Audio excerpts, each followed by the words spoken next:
голове очень много чего интересного происходит, на самом деле.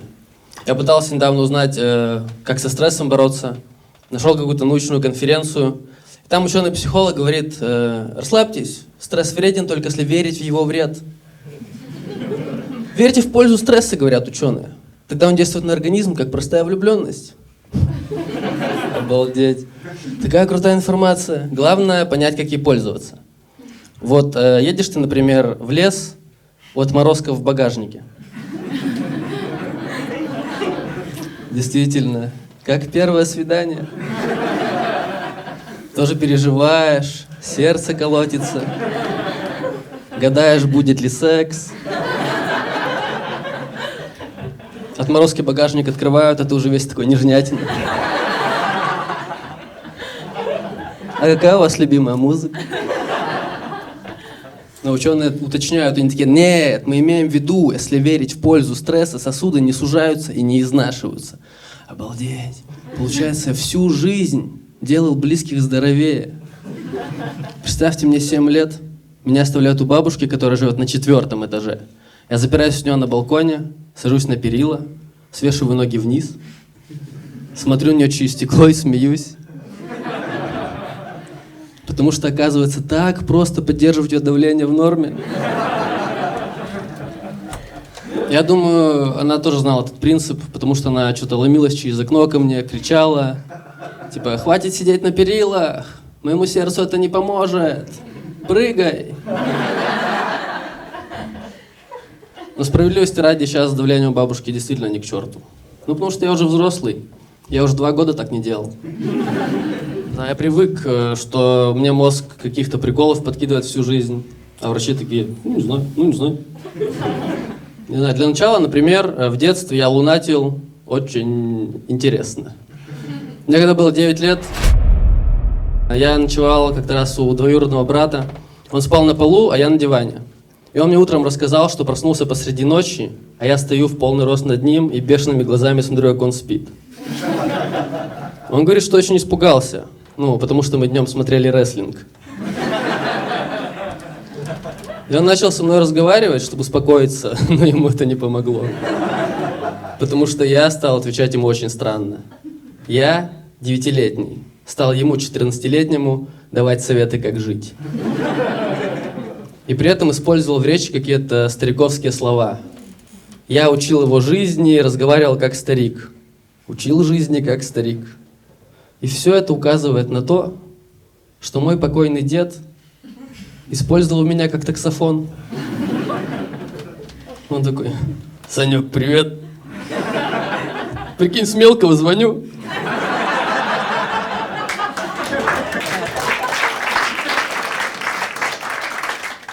Ты его родителям передай, они что такие шустрые? Я днем просто поспать прилег, а они меня похоронили. Ну, кислород заканчивается, спокойной ночи. Не подумайте, я вообще не против, звонить с меня на здоровье. Сколько у тебя там минуты есть, пока звони. Но он меня, походу, еще и угнать пытался. Потому что меня в 9 же лет однажды поймали в коридоре, когда я ночью спящий пытался выйти из квартиры. Мне очень интересно, если я брата жизни учил, старшего. Че я маме в этот момент залечивал? Типа: Танюш, ну, нужно научиться отпускать.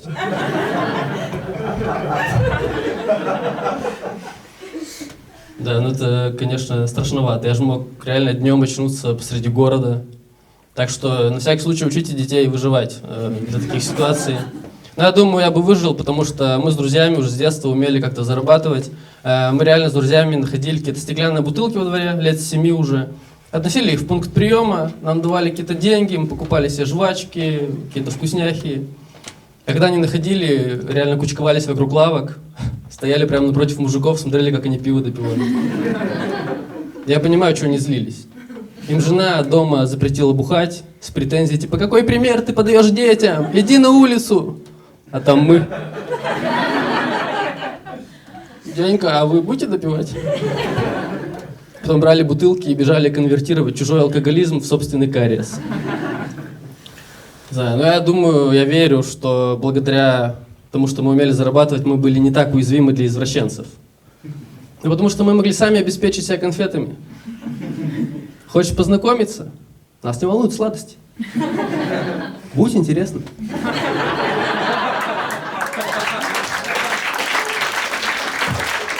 Если что, я знаю, о чем шучу, потому что у меня реально есть история с извращенцем.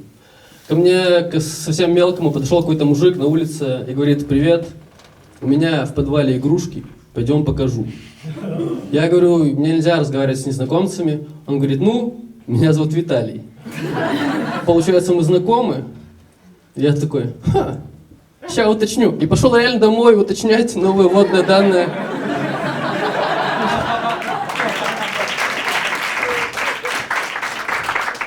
Да, и меня успокаивает: хорошо, что мне попался не сильно смекалистый Виталий.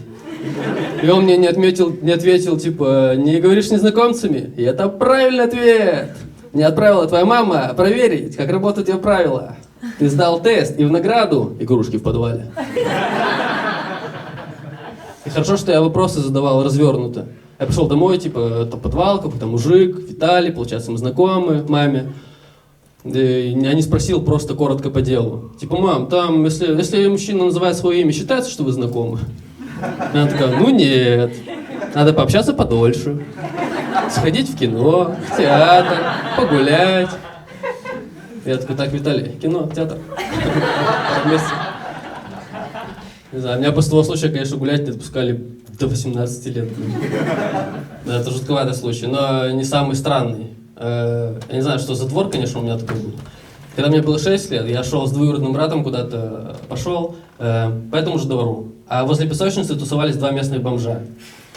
И я случайно поймал взгляд одного из них, он прям пристально на меня смотрел и негромко сказал второму бомжу: «Я когда этого кудрявого вижу, мне так и хочется ему шею свернуть».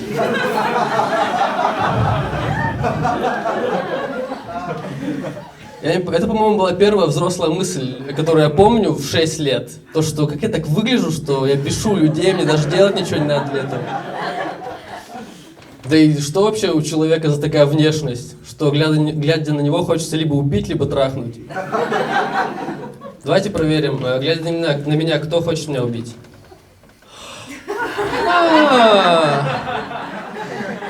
Ах вы извращенцы.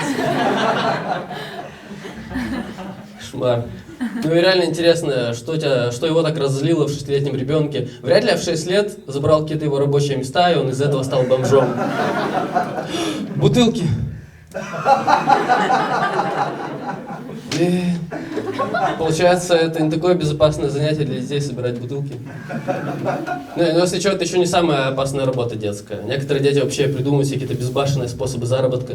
Видели на рынке этих 5-леток, которые целый день без сознания лежат на руках у цыганки?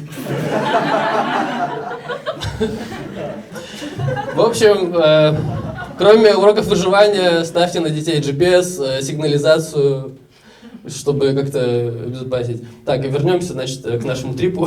Меня дед так и не угнал, если что. Хотя, наверное, непонятно, да, внешне.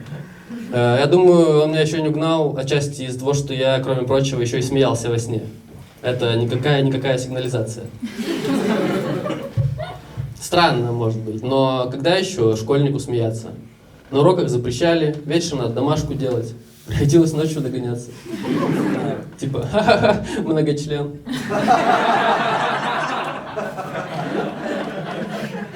Я один раз так громко засмеялся, что сел в кровати и проснулся.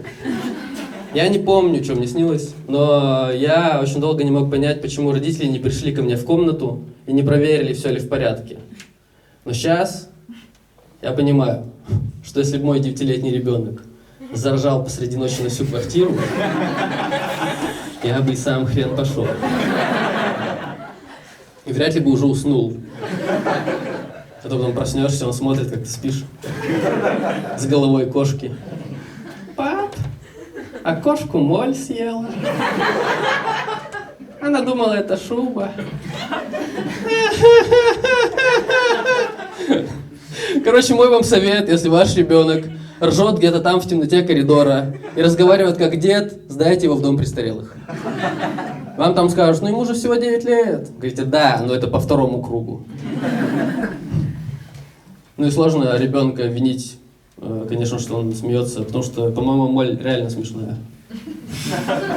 Меня моль до сих пор смешит.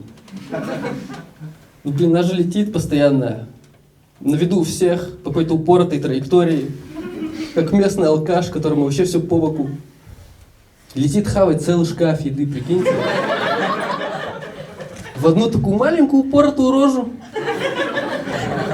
Не знаю, я думаю, это мы не даем самореализоваться Молли, потому что постоянно ее гасим, как только видим. В следующий раз спасите Молли. Увидите ее, пусть летит себе спокойно в шкаф, пусть похавает, наконец, нормально, вырастет, распахнет дверь в отцовском пиджаке. Малой, смотри, я директор шифонера.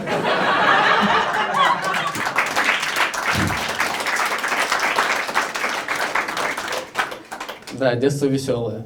Но как в жизни часто бывает, когда только начинаешь веселиться на полную катушку, тебя сразу отводят к врачу. Меня реально отвели к врачу на ремонт. Ну, рассказали, к неврологу рассказали, что там хожу во сне, разговариваю. Он сделал все тесты и говорит: так ты спишь неправильно. Ну это же лежа, с закрытыми глазами, глупые дети, блин. Но он уточнять начал, и становилось непонятно. И он говорит: ну ты спишь неправильно, шею пережимаешь, из-за этого тебя глючит. Прикиньте, на шее есть какая-то кнопка, которая связывает вас с другой реальностью. С тех пор меня, когда девушка просит придушить ее во время секса, я говорю: не, спасибо. Я что-то нажму не так, и ты хоп, мой дед.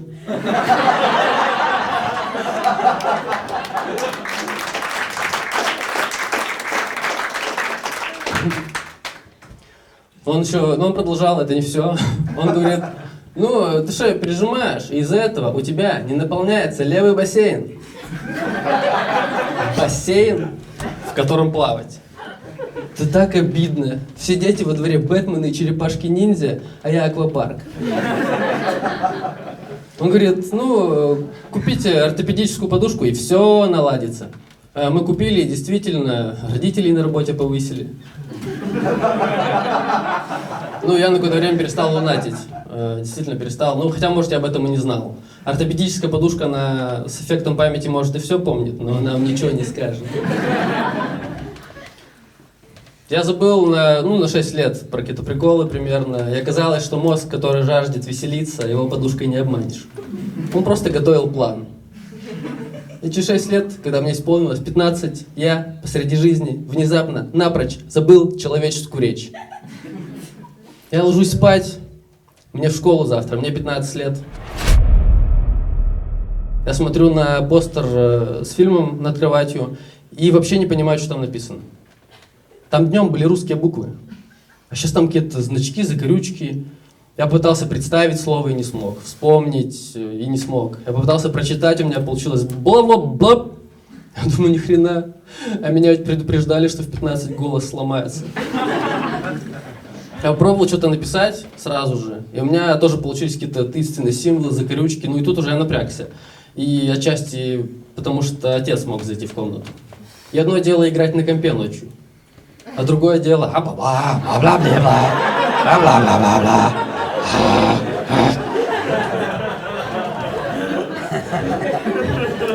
Батя скажет: ты чё? Ты чё, алхимик? Не можешь, как все нормальные дети, просто курить. Так все, никакого бессмертия до конца недели. Соответственно, и по этой же причине ты не идешь к родителям сам. Потому что в 15, во-первых, к родителям не ходят с проблемами даже те, кто умеет разговаривать.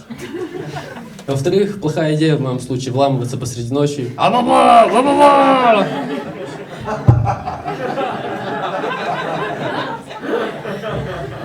Еще не хочется про всякую-то неприятную правду внезапно узнать. Вломиться посреди ночи. И они такие: кажется, он обо всем догадался. Мы же не прикалывались, когда сказали, что тебя в капусте нашли. Мы реально на садовом участке пошли ночью в туалет, а там ты лежишь на грядке в какой-то капсуле, светишься. Ну мы, конечно, взяли тебя и переложили поближе к туалету, чтобы светлее было ходить. Но это увидел дед и говорит: вы как его используете, с ума сошли? Забрал к себе и полгода через тебя самогон гнал. Так что к родителям ты не пойдешь точно. Ну и я остался наедине с своей проблемой, как и многие подростки рано или поздно. А что ты в 15 лет знаешь о мире? Как ты будешь такую проблему сам решать? Это сейчас взрослый ты можешь такой, это, наверное, неврологический сбой. Или это неврологический сбой другого типа. Не знаю.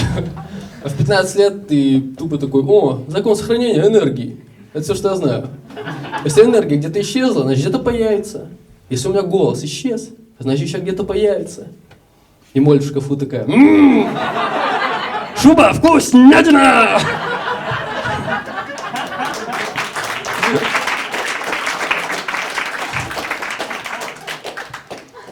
Так что школьная программа не помогает.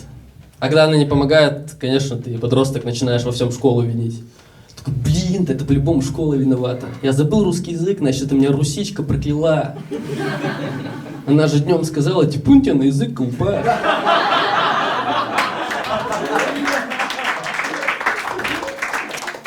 По-любому, типун так и работает, Ну хорошо еще, что училка по-русскому прокляла, а не трудовик.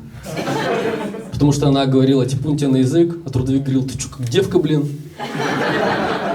Если бы он меня проклял, я бы точно потом ходил по дому такой, пап, это абьюз. Я бы точно знал, что постер над кроватью это постер Титаника.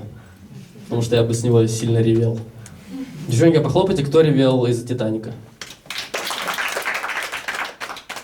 Все? Так, а кто ревел из-за Дикого Ангела? Из-за чего вы вообще ревете? Так, девчонки, а кто ревел из-за домашнего насилия? Правильно, не хлопайте, вы же его основной источник.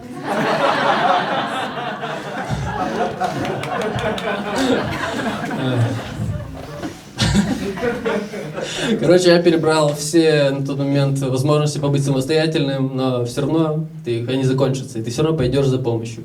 Я пришел реально к родителям, отец не спал, я попытался как-то объяснить, Он мне, Леш, ты что, опять прикалываешься? Давай, иди спать. Во-первых, я первый раз пожалел, что я веселый в этот момент.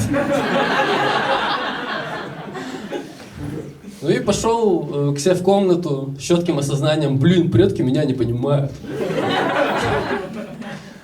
Утром проснулся, и реально все прошло. Отец шарит. Я посмотрел на листочек еще, кстати, на котором чиркал. Мне было интересно, что там за закорючки получились. Я посмотрел, там написано «Леха лох». Дед, хорош меня подкалывать. И я достаточно легкомысленно к этому случаю отнесся, хотя надо было, на следующий день проговорить всем, попроситься к врачу, еще что-то. Но жизнь так устроена, что если ты какой-то урок не усвоил или понял неправильно, Вселенная тебе его повторит так, что мало не покажется. Потому что Вселенная — это, по сути, огромный, бесконечно расширяющийся пьяный трудовик. Поэтому снова 6 лет я отдыхал. И мне исполнился 21 год. Мне 21 год, я студент, работаю по совместительству в строительной фирме, которая проектирует многоэтажки, заводы, серьезная, ответственная работа.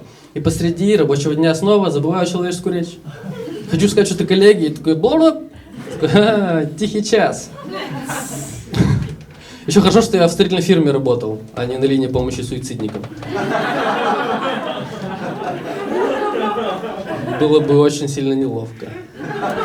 Что тебе человек там, у меня ничего не получается, я никто, я хочу себя убить. А ты такой, бла-бла-бла, не-не-не.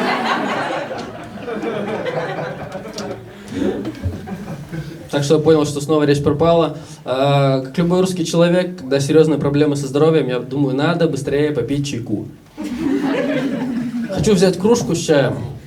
И понимаю, что у меня еще и не видит правый глаз. Вот это взросление, Это выглядело как помехи в телевизоре. Это уже похоже на промышленный шпионаж. Как будто кто-то захотел подключиться к моему глазу и посмотреть все секреты нашей фирмы. Но неправильный выбор сотрудника. Они хотели подглядеть проекты, а вместо этого полдня Доктор Хаус пересматривали. Я пошел на балкон подышать свежим воздухом и понял, что я еще, оказывается, не чувствую правую руку. Я и сплю неправильно, я чуть-чуть бодрствую неправильно. Пока к балкону шел, успел руку отлежать. Я поэтому сразу пошел уже к начальнику отпрашиваться, как мог. Я говорю, гл. Он говорит, голова. Я говорю, бл. Он говорит, болит. Он говорит, так иди домой быстрее, ты чё, блин? Я не понял сначала, почему он так перепугался, но я узнал потом, что, оказывается, он за полгода до этого в офисе откачивал какого-то эпилептика. И поэтому в этот раз он сильно за меня запереживал и логично отправил умирать на улицу.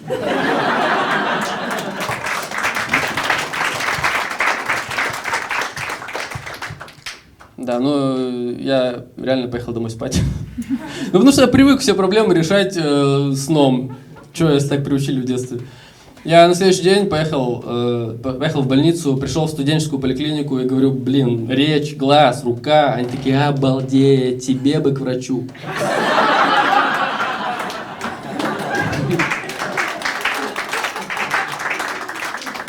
Я реально поехал, обследоваться, сделал МРТ, врач мне показывает снимок МРТ, а там посреди мозга черное пятно. Я думаю, вау, не только в пупке копятся катышки. Он говорит, ну не переживай, это просто киста. Я говорю, это точно не рак? Он такой, нет, это просто киста. Я такой, получается, я не увижу море.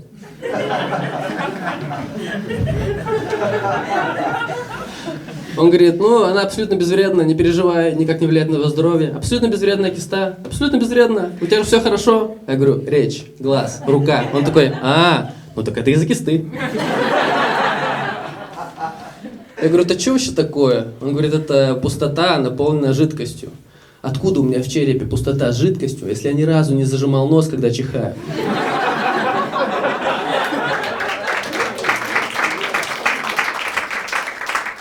Он говорит, были травмы какие-то в детстве. Я говорю, да, в 5 лет ударился головой об лед. Он такой, ну вот. Че, вот, выпало? Ну тогда, конечно, не факт, что именно в тот момент. Потому что ты же не можешь мозг проверять, как ключи каждый раз, когда куда-то идешь. Или выходишь из помещения, такой, ключи, телефон, кошелек. Если девушка предлагает поиграть в изнасилование, надо отказаться. Все, мозг на месте. Я говорю, что делать? Он говорит, да ничего, забей, все, с этим ничего нельзя сделать, живи дальше, смирись. Я могу тебе выписать только заключение. Он мне пишет заключение, дает листок, я смотрю на его врачебный почерк и думаю, братан, у тебя тоже киста.